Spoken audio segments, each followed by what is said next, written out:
ada sebagian manusia yang mereka tidak yakin dengan Allah Subhanahu wa ta'ala, yang mereka tidak yakin bahwa Allah itu maha kuat, maha segala-galanya, sehingga di antara mereka ada yang masih meminta perlindungan kepada selain Allah, sejenis jin, syaitan, dan yang semacamnya. Dahulu di zaman jahiliyah, orang-orang jahiliyah itu apabila lewat di sebuah lembah, di sebuah tempat yang sangat menakutkan,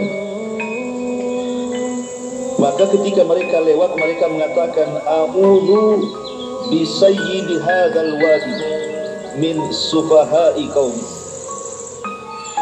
Aku berlindung dengan penjaga lembah ini dari kebodohan kaum. Artinya orang-orang jahiliyah di masa sebelum Nabi SAW diutus, di antara mereka ada yang meminta perlindungan kepada jin karena ketakutan kalau seandainya lewat di sebuah tempat, kemudian mereka akan terjerumus kepada hal-hal yang tidak diinginkan. Mungkin kesambet bahasa kitanya ya, atau mungkin akan dicelakai sehingga mereka harus izin dulu. Nah, rupanya tradisi jahiliyah ini sampai hari ini masih berlaku.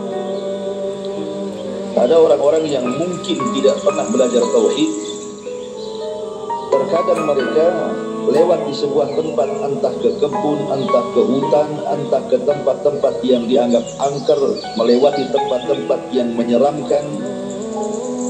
Terkadang bukannya dia berlindung kepada Allah dengan membacakan a'udzu bikalimatillahi tammati min syarri ma khalaq, atau a'udzu billahi minasyaitonir rajim, atau mungkin baca basmalah. Justru dia permisi kepada penjaga tempat itu agar jangan mengganggu dia. Harusnya seorang muslim atau muslimah yang bertauhid tidak seperti itu, karena Nabi SAW itu datang dengan agama yang lengkap. Sampai-sampai kalau seseorang lewat di tempat tertentu saja ada bacaan, tidak perlu kemudian kita meminta perlindungan kepada selain Allah Subhanahu wa ta'ala. Ma'asyiral muslimat yang dimuliakan Allah Azza wa Jalla, salah satu jenis orang meminta kepada selain Allah adalah orang-orang yang datang ke dukun. Dukun itu baik sifatnya tukang ramal, ataukah tukang santet dan tenung, ataukah dia ahli nujum dan yang semacamnya. Praktek-praktek mereka itu semua berkaitan dengan istighdamus syayatin, meminta pertolongan dan bantuan kepada syaitan-syaitan dari kalangan jin. Mustahil kalau seandainya dukun kok punya kesaktian kemudian tidak bekerja sama dengan jin, berarti kesaktiannya itu trik sulap. Boleh jadi mungkin dia menggunakan trik-trik sulap dengan alat-alat tertentu, bahan-bahan tertentu, atau kecepatan tangan, atau pengalihan, supaya orang menyangka itu adalah sebuah kesaktian, padahal hanya trik saja. Dan itu banyak pada zaman sekarang ini, terutama di YouTube itu. Kan banyak ya di YouTube itu ada acara-acara itu seperti orang yang nampaknya kayak kiai, kayak gus gitu ya, berpenampilan agama, pakai serban, pakai jubah. Kemudian entah macam mana disetting sedemikian rupa. Kemudian di situ dipertontonkan bagaimana dia membasmi dukun-dukun santet.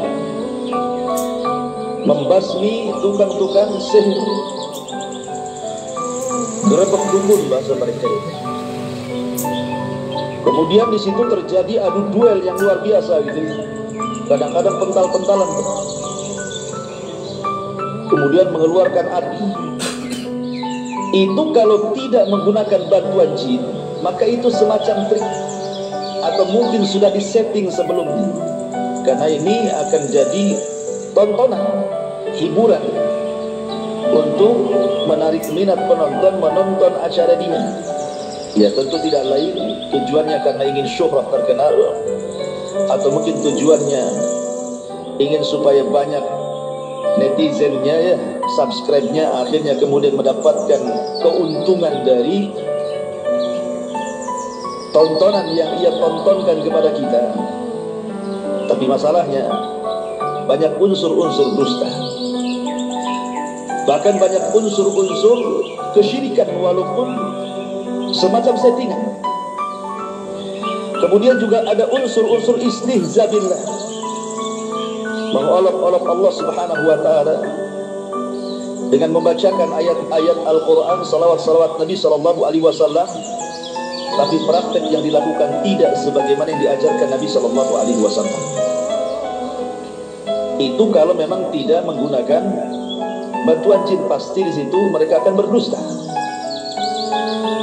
Tetapi kalau memang dia dukun beneran, tukang santet beneran gitu ya, maka tidak lepas daripada istighamus syayatin, meminta bantuan kepada syaitan. Saya teringat di YouTube itu ketika di Saudi Arabia itu ada penangkapan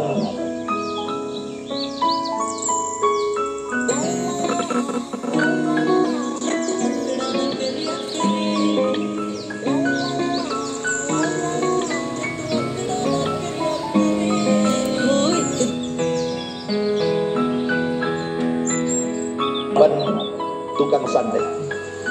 Jadi Saudi itu ada tim namanya pemberantasan dukun, komisi pemberantasan dukun santet. Itu di Saudi ada tuh komisi pemberantasan dukun santet. Kalau di Indonesia komisi pemberantasan korupsi, beda. Kalau di sini yang diberantas korupsi, kalau sana yang diberantas itu dukun santet.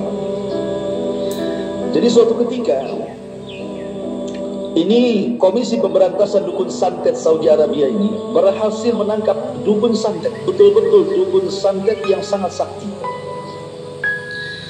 Ketika sang dukun ditangkap, tiba-tiba sang dukun menangis. Jadi kata kepala kepolisiannya ini, "Kenapa kamu menangis?" Dia mengatakan, "Aku menangis bukan karena takut ditangkap kamu, tapi aku menangis karena jin-jin yang sebanyak itu yang aku pelihara tidak memberitahu bahwa aku akan ditangkap." Bayangkan ya, jadi jin-jinnya yang banyak itu nggak kasih tahu. Coba kalau kasih tahu kan saya bisa kabur gitu ya. Kemudian kata kepolisiannya ini, kepala kepolisiannya, karena di Saudi kepala kepolisiannya ustadz lah, punya ilmu. Ditanya, "Oh barangkali jin-jinmu itu nggak ngasih tahu kamu, boleh jadi karena kamu kurang sesajennya. Kamu itu kurang ngasih hadiah sama jinnya." Kata orang ini mengatakan, "Tidak, kalau soal sesajen itu lebih daripada cukup. Di rumahku ada seorang wanita." Maksudnya seorang wanita di sini bukan hanya melakukan perzinahan saja, tapi lewat di atas perzinahan lagi. Apa itu? Selain wanita ini digunakan untuk melampiaskan nafsu seksualnya, tapi ada perkara yang jauh lebih dahsyat dibandingkan dosa zina. Apa itu? Kalau wanita ini sedang haid, maka darah haidnya itu akan diambil, kemudian digunakan untuk menulis ayat kursi. Bayangkan menulis ayat kursi dengan darah haid, naudzubillah. Ini kan pelecehan.